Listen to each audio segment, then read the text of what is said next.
Thank you so much. Oh God, it got quiet.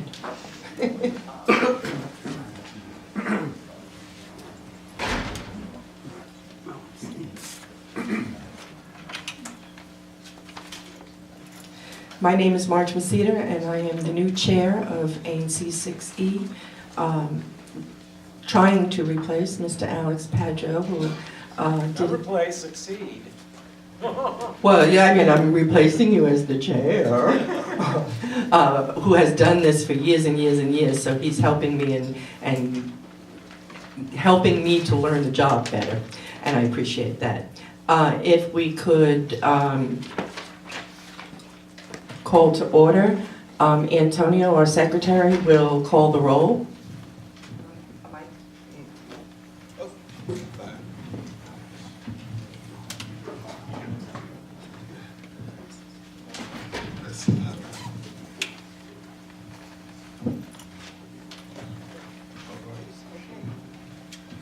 So I'm calling the quorum today. ANC 6 EO1, Present?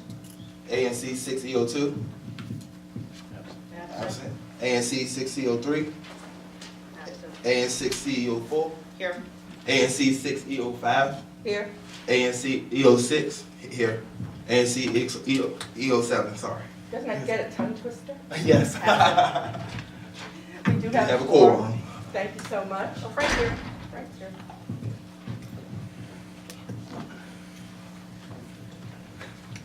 And Commissioner Frank Wiggins has just joined us.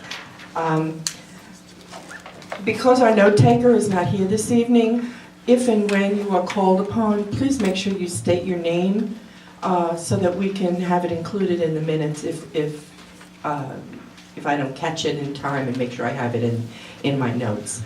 I'd appreciate it. This is a kind of a short agenda today, and the reason being, we're going to try something tonight that we have not had the opportunity to try, and that's to have an open forum where we ask you as the residents what kinds of things you'd like to see us be working on and what you think we should be doing at some point in the evening. So be prepared, be writing down your things that you'd like to see this ANC do. We would really like to make sure that if you have an issue or a question or a problem, that we will address it. Okay. Everyone has an agenda. Are there any changes to the agenda? Any additions?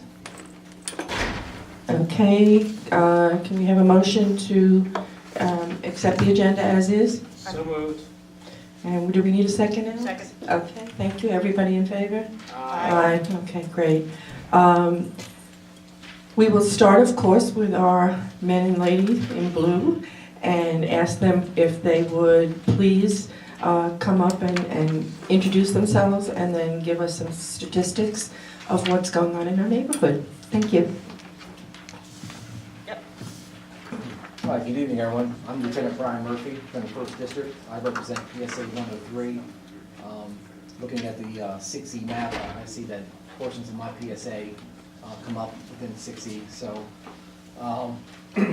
I'm here to report. I got all kinds of stats, but I figured since the last meeting when Sergeant Sheldon gave the stats, I'm going to go with 30-day. All right. So looking at violent crime, for the last 30 days, compared to the previous 30 days, we are down a total of 57%. For robberies, we are down. We had 2 robberies recently. One on the 24th of January, where a young lady had her iPhone snatched from her hand near the intersection of 1st and E Northwest. And the most recent one was January 30th. About 0200 hours, 200 block of New York Avenue Northwest, where an individual in a wheelchair was assaulted by 3 suspects and had money and his wheelchair stolen. We're down 50% in assault with dangerous weapons. We had 1 compared to 2 the previous 30 days.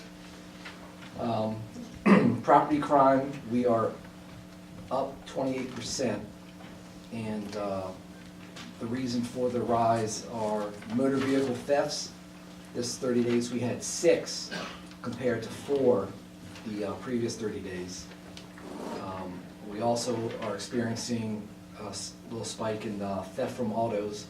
We had 15 compared to 8 in the last 30-day period. Overall, taking everything into consideration, our total crime for 103 currently is up 13%. The theft from autos have been occurring, there's no real pattern, they're occurring on every shift and tour. The stolen autos appear to be occurring during the daytime and afternoon/evenings. We are adjusting our resources to target the areas in which we are experiencing these theft from autos and motor vehicle theft in the hope of bringing it down and or capturing some of these individuals committing these crimes. So that is all I have. Anyone have any questions for me? I have a question. Yes, sir. I know this might be kind of low on your totem pole, but have you had any updates or any leads or any information concerning a lot of mail packages being stolen from people's stoops since there seems to be a rash of thefts of packages that were delivered to people's homes being stolen from their properties? Have you been being called at all concerning this matter in our area? I'm aware of some of the package thefts. It rose up greatly during between Thanksgiving and Christmas time. Fortunately for me, my PSA 103 has not been experiencing it, but PSA 107 and 108, which is I guess near RFK, Eastern High School, Okay. Tennessee Avenue, they've had a rash, but they have been successful in actually capturing a couple people who actually stole packages, and a lot of it was due to the fact that the residents, homeowners, actually had their own personal camera system installed, and they were able to provide images and video to our officers, and we were able to close numerous cases. Okay. Yes, sir. Okay. Thank you so much. Welcome, Commander Porter. Hello. This is your first time here with me, I know. It is. Please, we're glad you're here with us. Can I do a little intro to explain? So I was asked, why is 5D here? Well, I actually represent 2 very small blocks of 5D, and I have to tell you, it has about as much action as the rest of the ANC. This is no joke, the past couple months, let's say, especially the past couple weeks. So I asked Commander Porter to be here. I have residents in the audience, and we have some concerns, especially the businesses over there. So I don't know if you want to talk about the couple shootings first, or the general overall layout of the action on the 2 blocks. This is the block that's specifically east of New Jersey Avenue across from Dunbar High School, north of New York Avenue, and to the west of the New York Avenue Park. Okay, so 5D covers, as she mentioned, a small portion of the ANC. The area that she references for the past 30 days, we've only had 2 offenses. Both of those have been burglaries. We had, the latest one was actually today, and the person, apparently they got in through an open window. The other burglary, both of which are open, occurred in the 1200 block of Kirby Street. So we do not have necessarily a spike in crime in this specific area. We've had a couple of theft from autos. She mentioned the main complaint that I get from this particular ANC area is the homeless population and the trash and loitering and defecating in the alleys. So that is the primary complaint we've gotten, and I've gotten those complaints not just from this ANC, but in other areas of the 5th District. So one of the things that we've done is, reached out to the Department of Behavioral Health, because they have an outreach van. Apparently they're supposed to be implementing a newer approach to actually getting out in the neighborhood, because that's what we really need them to do. As you guys know, the shelter's pretty much open at nighttime, and then they close during the daytime. And so a lot of the homeless population, what they do is they loiter in the neighborhoods during the week, during the daytime. And a lot of times there's no public restrooms, and so they kind of hang out. So we've been having in the 5D area, just the officers kind of patrol through the alley, but we do need to have like a multi-agency approach, so we do need to get DPW involved. That was another, they were included in the email chain just to kind of go through and clean up through the alleys and hose them down if all possible. I'm a resident of that small section, and one of my neighbors that we're parallel to each other, and he has cameras. If he has footage of a similar offender each time, would that be helpful if we were able to get that to show you, if maybe they have they know who this person is, and it's clear that he's one of the offenders doing it on a frequent basis, We have gotten a photo from a neighbor. However, the photo was very grainy, so you really couldn't see the face. You could see that they were in the alley, and the photo didn't really show what they were doing specifically. And so what we do would just increase patrols, but we wouldn't be able to make an arrest off of the photo that was provided, unfortunately. But they do help. The only thing I would say that's really important is that if you see something suspicious, and you don't have to be specific about what it is, you just tell us what it is you think you see. If it's somebody walking through the alley, they look out of place, you call 911, and then they will send us, and we will respond. So here's our concern though, and we call them the peers and the poopers, and it is literally off the chart nonstop. And you know Justin, of course. Yes. Justin on Kirby Street, and he has a camera also, and we've had numerous over-the-top photos, videos, and I can't see what you guys are doing though. I mean, that's what, Well, you have to catch them. but they're there all the time. I mean, you know that they are there all the time because Justin can give you footage and still shots. And remember when Justin was tweeting us nonstop? I mean, it's literally almost every 30 minutes. Okay, so they could be there all the time, but they have to be there and the officer has to see them. And so unfortunately, the officer, because 501 is a larger PSA that's a little busy, the officer has to be available to be there. And so if the officer is there and he sees it, then he can take some action, but we respond to the calls for service or the officer patrols through the alleys. So that is essentially the only way we could make an arrest. Because I mean, that's the key. He has it against his house constantly, and then Yes. the church has it. I mean, so it just goes on, and I don't know how to help them. But I think it's a anymore. bigger issue, which is what I was saying before. It has to be a multi-agency approach because if they're homeless, the goal is just not to lock up homeless people. We need to be providing them with the services that they need. And so I think, like I said before, we just have to take a multi-agency approach, and I'll reach back out to DBH again because I asked them specifically to come out to that area to do some outreach to see what services are needed. And I suggested possibly a restroom, but they don't want to put necessarily a restroom in the community because sometimes that fosters, illegal behavior. So that also would have to be monitored, but I think it's something that we have to look at, not just in your ANC, but the city as a whole. So, and then one more, this is just from, and if Ed and all of them have questions, but remember how I asked you the other, was it last week, about the shooting on New York and New Jersey, and you said there were shots that were heard, Yes. but my constituents that own the meeting planning business on the corner, 2 of the employees actually saw the shooting. A person shot? Yeah, so this was either whether the information was wrong. That was Because wrong. they are upset. That is wrong information. We did not have a shooting at New Jersey and New York on the day you sent me the email. We did have the sounds of gunshots, and we did identify the person who had a weapon, but there was no victim at all. So we did not have a shooting. So this is one of the managers. She goes, "We had a shooting outside of our doors 2 weeks ago, and one of my staff members saw it. So I don't know if you want to visit them." I mean, You this can is give me the from information. that office. You And can they- give me the information. okay. At the time you sent me the email, there was no shooting, and so that's why I responded to your email the way I did.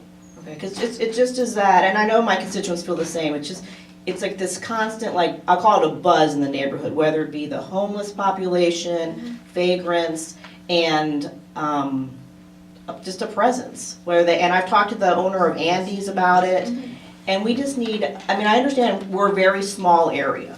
I get that, but we're highly influenced by Dunbar High School, the park, and the vagrant population. And it's constant. And I don't know what you can do to have more presence, but that's what we ask you to do. Okay, and it's For- not just me, and I want to say that to you. So when you say what is we can do, we can have more presence for quality of life issues, but it's gonna be also dependent upon the community also. So there are things that we have to do, the community has to do, as well as the other DC government I agree. agencies.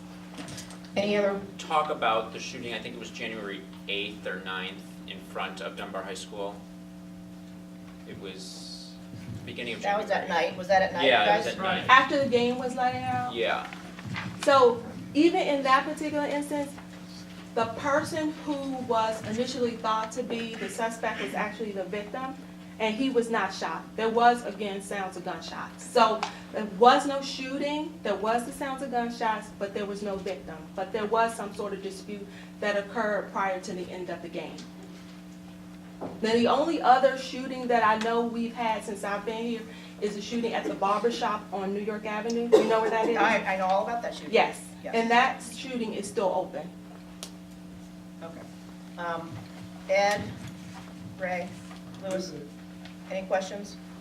Anyone else here from 5D from my area across from New Jersey Avenue? All right. Great. Thank you so, Thank you, thank you. thank you so very And the commander much. tweets. I do. Yep. I tweet. I'm easily accessible by email, though. I'm a little slow with tweet because I'm new, but I'm working on She's it. great. Well, we definitely do not want you to be known as the pooper and the shooter No. police lady. So we hope it's going to be on a better note. Yes. Welcome to the neighborhood Thank you. and joining us. Thank you so much. Thank you for coming. Thank you, thank you. While we're waiting for 3D to come on up, may I recognize that Councilmember Charles Allen has joined us. Thank you for coming. We'll be hearing from him in a few minutes. Sir.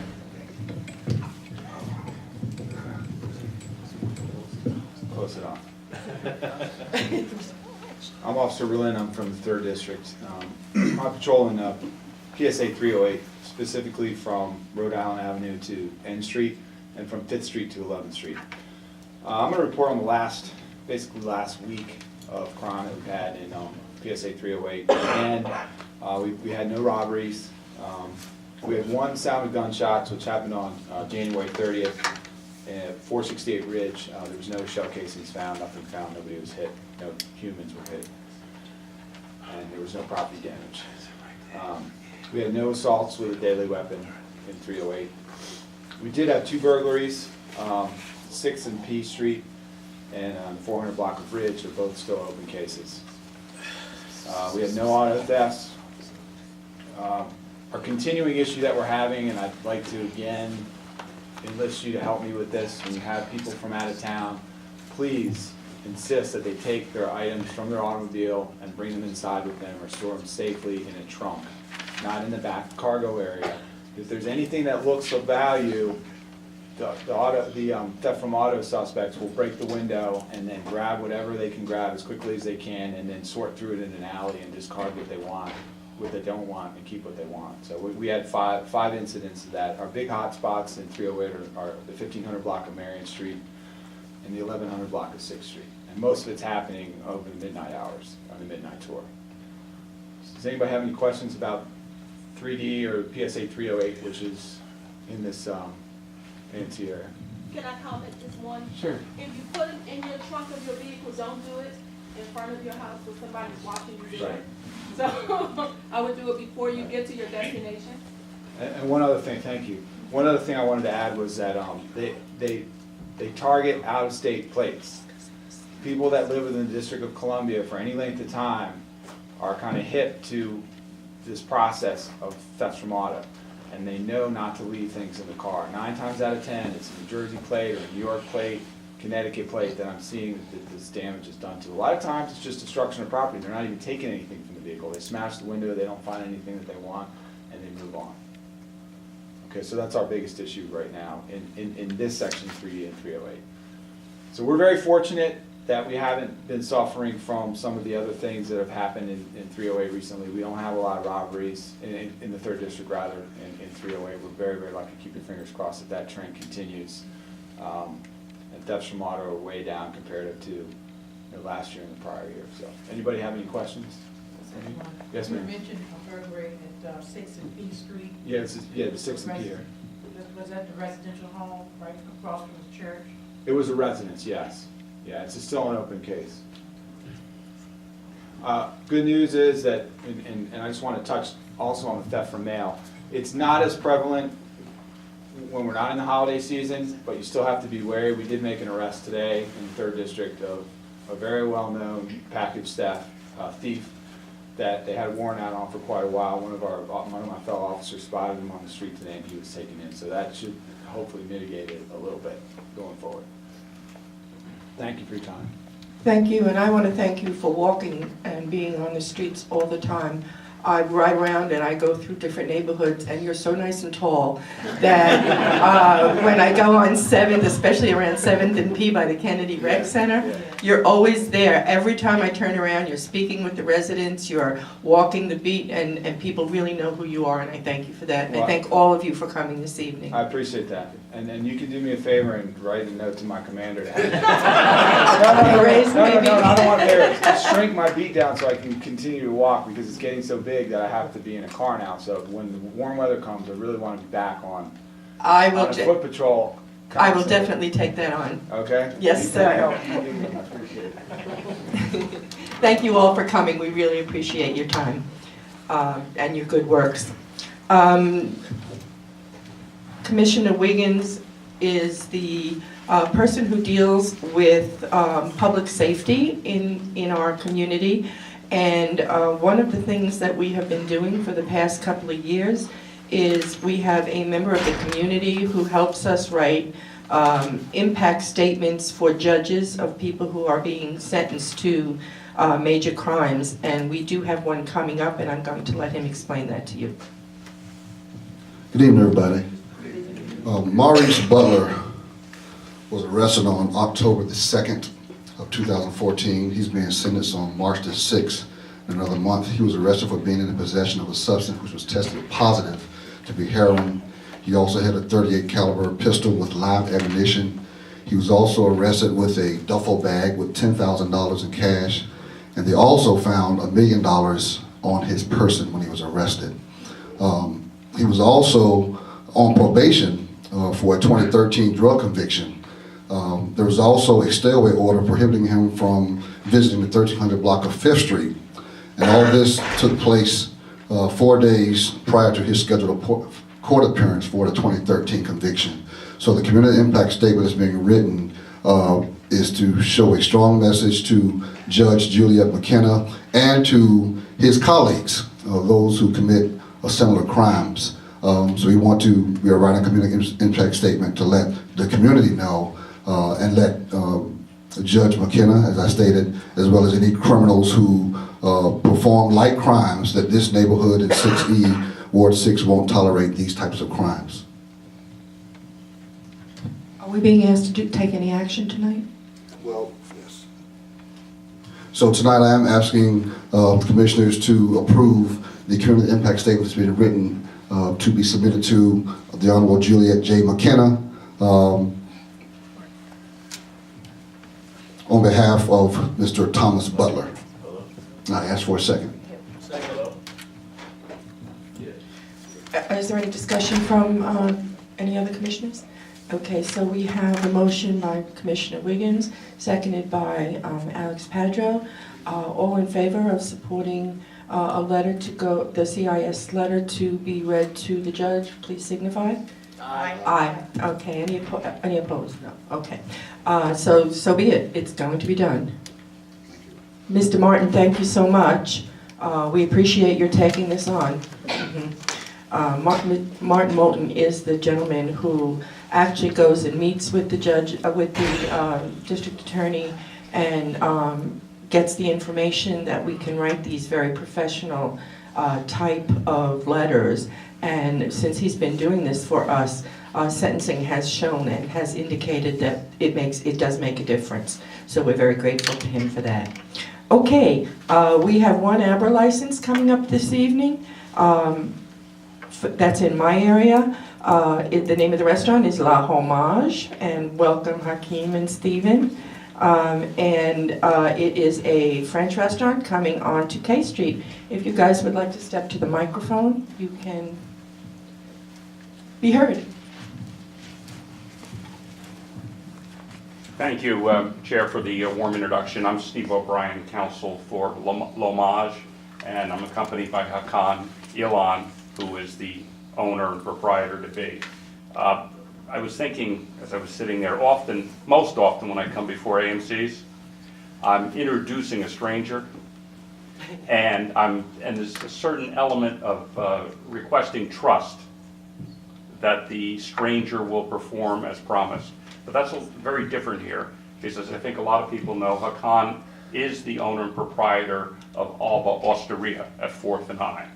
And from everything I've seen and aware of, it has been deemed nothing but an asset to the community. In any event, Hakan is now going to open L'Hommage, which is a French bistro restaurant at 450 K, directly across the street from City Vista. We met with the ABC committee of the ANC, and there were a couple requests made.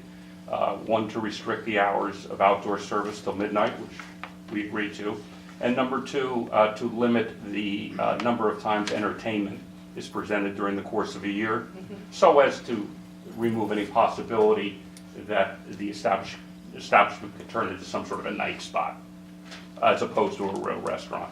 Those changes were made, and I circulated a draft settlement agreement by email a little, I guess, last week, and I did distribute copies tonight, and we ask that you consider it favorably.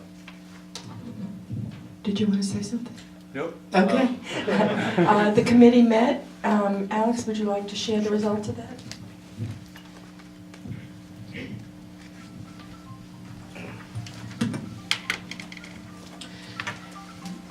As Mr. O'Brien indicated, the ABC Licensing Committee did meet and met with the applicant, reviewed the standard terms for settlement agreements related to entertainment and outdoor seating, and we were very pleased that the applicant was favorably inclined to accept those terms. So the committee voted unanimously to recommend to the full commission that this application be supported with the provision that the settlement agreement, which is before us, be incorporated as part of the license.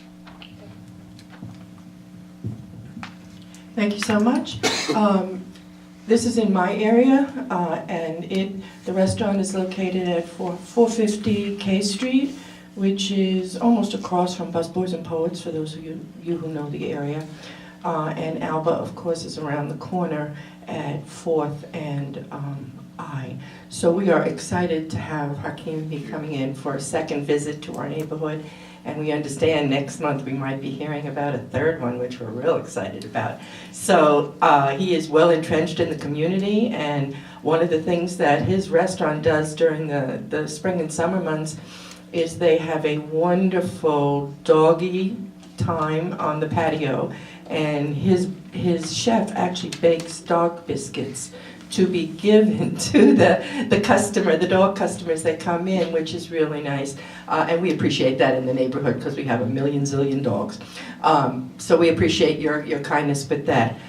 With that in mind, I make a motion that we support the liquor license for L'Hommage, and I look for a second. Seconded with a friendly amendment that we incorporate the settlement agreement. Okay. I automatically assumed that, but okay. We have a second on that? Yes. You are seconding with the settlement agreement to be included. Any questions from commissioners? Any questions from people in the audience? Okay, can we have a vote, please? All in favor? Aye. Aye. Anyone opposed? No vote. No vote? Okay, so it is 4 in favor, 1 abstention. Thank you so much, gentlemen. Thank you. We look forward to Thank seeing you. If you'd like to sign that now, I can get it submitted and you won't have to write a letter.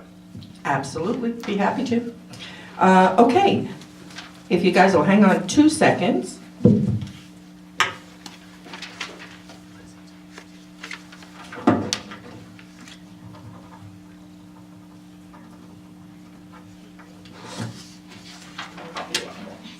Thank you. Thank you so much.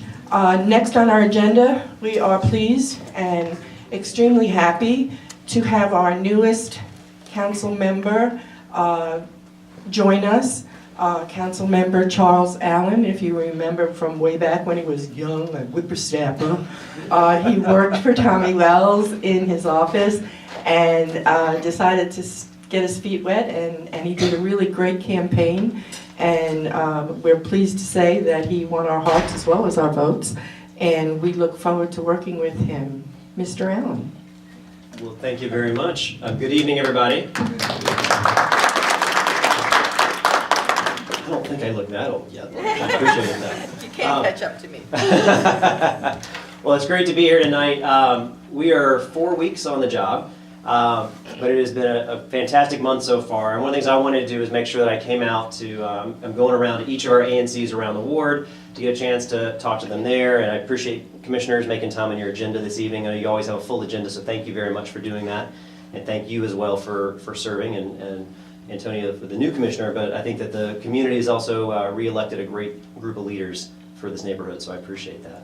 I'm really excited. You know, when I saw Commander Porter here earlier, she's actually my commander over on the other side of 5D.